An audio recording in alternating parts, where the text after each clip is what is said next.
자, 삼성전자 이야기를 또 하게 됐습니다. 삼성전자가 뭐 우리나라 국내 증시를 거의 좌지우지하고 있으니까 매일같이 이야기가 나올 수밖에 없는 것 같은데요. 그래도 오늘 오전장에 한 4% 빠지던데 마감은 1%대로 좀 많이 줄여냈어요. 삼성전자 이제 코스피에서 코스닥으로 좀 옮겨가는 흐름에 있다 보니까 이제 살짝 끝물이다라는 인식들이 들어오고 있는 것 같더라고요. 맞습니다. 자, 그렇지만 20만 원 위에서 물리신 분들이 이제 계십니다. 네. 어떻게 보실까요? 저는 여전히 28만 전자에 대한 이제 목표가는 변함없이 그 의견을 유지하고 싶습니다. 그러니까 왜냐면은 저는 일단 결론적으로는 이렇게 말씀드리고 싶어요. 작년 5월 7일 날에 제가 삼성전자 매수 의견 드리면서 10만 전자 갈 거다라고 말씀을 드렸었잖아요. 그때 당시하고 똑같은 그림이 다시 왔다. 이렇게 해석하시면 돼요. 그러니까 5월 7일이라고 하면은 시가가 54,000원이었고 종가가 54,600원으로 이제 마감을 했었거든요. 근데 지금 보면은 제가 이날에 이제 10만 전자를 간다고 했을 때 많은 사람들이 제 의견에 대해서 의구심을 많이 가졌었죠. 그래서 실질적으로 7, 8만 전자에서 우리가 한번 이익을 보고 나서 그 다음에 10만 전자 한번 보고 10만 전자에서 한번 이익을 본 다음에 우리가 또 눌렸을 때 다시 한번 재진입 들어가자라고 했었어요. 여태까지에 대한 시나리오가 전부 들어맞았었죠. 자, 그러면 제가 추가적으로 드릴 코멘트는 뭐냐면 이전에 2025년 5월 7일 날에 삼성전자가 BPS대로 떨어졌던 그날의 저점으로 우리가 딛고 상승을 했다면 지금이 다시 한번 삼성전자의 저점이다라고 설명을 드리고 싶은 거예요. 그러니까 왜냐면은 지금 BPS단에서도 제가 뭐 화상방송이나 아니면 지금 스튜디오 방송에서도 지난주, 지지난주 계속 삼성전자 말씀드렸다시피 7월 달에 외환시장 24시간이라는 개방 타이틀이 있습니다. 요거 전까지 제가 지난주에도 말씀드렸죠. 삼성전자 신규 매수 진입을 언제 해야 되냐. 그때 이제 제가 그러면 삼성전자 신규 매수 진입은 19만 원 초반에서 우리가 들어가 보자. 조정을 준다면 그 조정이 전쟁이라는 이슈로 빠르게 온 것뿐이지 지금 삼성전자에 대한 펀더멘털이나 기업 가치 훼손이 아니다 이 말이거든요. 그러면 우리가 다시 한번 저점 매수로 들어갈 수 있었고 1차 매수하고 2차적으로 추가 매수도 진행할 수 있었던 부분이었죠. 자, 그러면 오늘 또 상승을 해줘야 되는데 못 해줬었어요. 자, 제가 그러면 우리가 생각해 보면은 결국 전쟁이라는 거고 지금 이 전쟁이라는 이슈 안에서 5,500포인트 아래까지도 주저앉았다가 오늘은 이제 5,584포인트로 마감을 했잖아요. 그러면은 이 흐름 반대 매도도 같이 나왔단 말이죠. 그래서 이제 이전에 우리가 이런 흐름 같은 경우에서는 2000년대 그리고 2008년대 그리고 1998년도에서도 이런 흐름이 있었거든요. 근데 2008년도에서는 상한가 하한가 제한폭이 15%였어요. 그러면 우리가 그때 서킷 브레이커가 나왔을 때 자고 일어나면 모두가 하한가였어요. 또 자고 일어나면 모두가 하한가였고 근데 이게 오히려 호재로 작용했거든요. 오히려 이제 가격적인 측면에서 메리트가 있어졌다. 그래서 그 이후로 호재로 작용하면서 수직 상승을 해줬어. 그렇게 본다라고 했을 때 지금 이틀 맞고서 다시 왜 회복을 못하냐. 그런 거는 이제 이슈가 있다고 말씀을 드리고 싶어요. 오늘에 대한 개별 이슈가 뭐냐면 삼성전자, SK 하이닉스가 하락하면서 코스피에서도 영향을 받았지만 지금 엔비디아하고 AMD에 대한 AI 칩을 수출을 할 때 허가를 의무화해라 라는 그런 이슈가 있었어요. 그렇기 때문에 뭐 GB300이라던가 이런 기준으로 봤을 때도 1000개 이상까지 1000개 정도는 심사 기준이 까다롭지가 않다고 나왔거든요. 근데 그 이상은 또 사전 승인을 받아야 된다. 그래야지만 수출이 가능하다. 이런 이야기가 나오기 시작했어요. 그러면은 우리가 뭐 1000개만 수출하는 게 아니잖아요. 몇십만 개, 10만 개, 20만 개 이상씩 수출을 하는데 그 20만 개 이상에서는 정부가 이제 직접 협상에 참여를 해야 한다는 그런 이슈가 나왔어요. 이게 확정은 아니지만 검토 단계에 들어갔거든요. 그래서 이전에 우리가 뭐 제재 관련해서는 중국 그리고 뭐 러시아 이런 안보 우려국에 대해서만 칩 수출을 제한을 했었어요. 근데 지금 이제 이번 검토하는 미국의 승인 없이는 세계 어느 나라로도 AI 칩을 보낼 수 없게 만드는 그런 이제 검토안이 나왔는데 그러니까 목적성으로 보면은 어떻게 보면 수출을 금지하려는 게 아니라 누가 어디서 대규모 AI 연산력을 또 확보를 하는지 그거를 이제 미국 정부가 실시간으로 파악하려고 하는 거잖아요.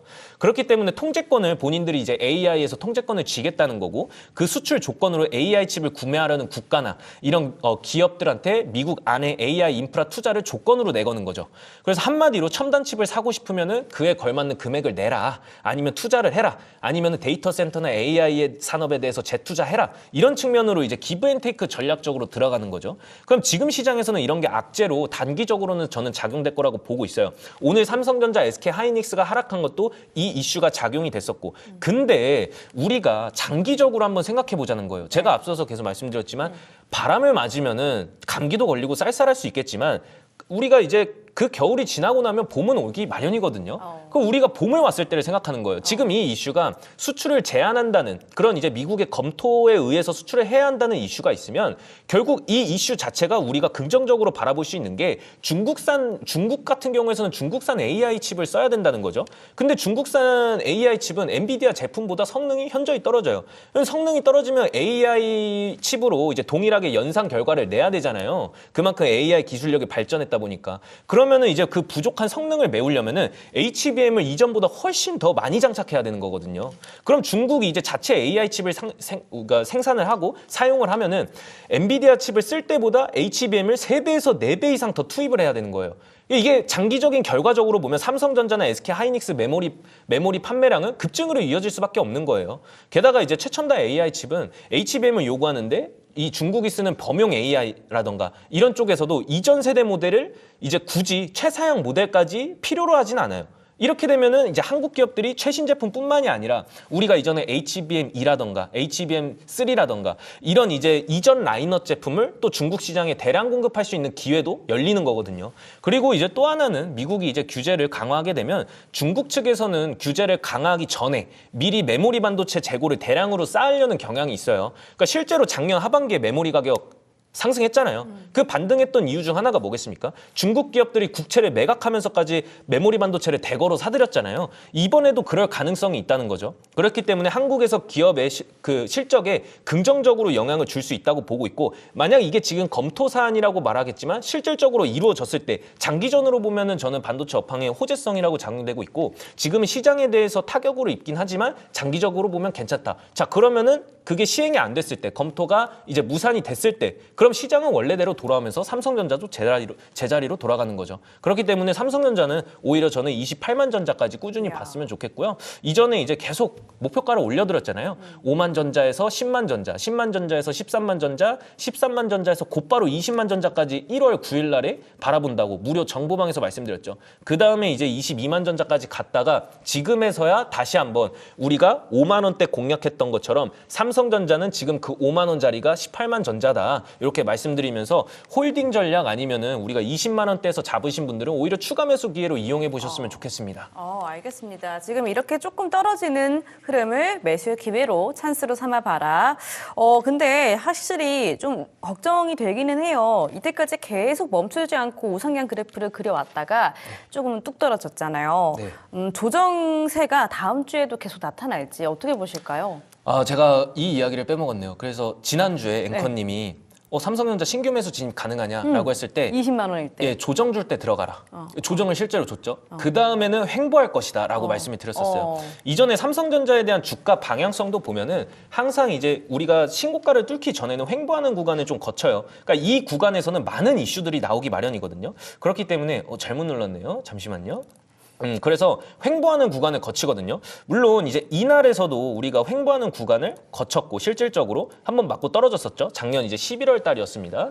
그래서 이날에서도 마찬가지고 지금에서도 한 번에 대한 충격이 가하고 나서 쉽사리 그냥 우리가 완벽하게 우상향으로 회복하냐 이것보다는 횡보하는 기간을 일정 거친다 이거예요. 그래서 당연히 다음 주부터 삼성전자가 쭉쭉쭉쭉 올라가면 너무나 좋겠죠. 하지만 지금 이제 지정학적 리스크도 있고 주말 사이에 어떤 이야기가 나올지도 모르고 지금 삼성전자 같은 경우에서는 시장을 굉장히 잘 타는 종목이기 때문에 이런 부분에서도 횡보 기간을 걸칠 거다라고 지난주에 말씀드렸던 것처럼 지금도 횡보 기간이 어느 정도 거치고 나면 그 즉시 이제 또 28만 전자까지 우리가 바라볼 수 있는 거죠. 그래서 제가 굳이 여기서 우리가 손절을 하거나 매도를 해야 할 필요는 없다라고 말씀드리고 싶습니다. 알겠습니다. 갖고 계신 분들은 홀딩하시면 될 것 같고요. 삼성전자 계속해서 지켜보셨던 분들도 매수 기회로 삼아보셔도 괜찮다라고 말씀해 주셨습니다. 자, 삼성전자에 대한 전략들 정말 많이 힘들어 하시는데요. 우리 한 분 전문가와 함께 하면은 훨씬 더 편하게 매매할 수 있겠죠.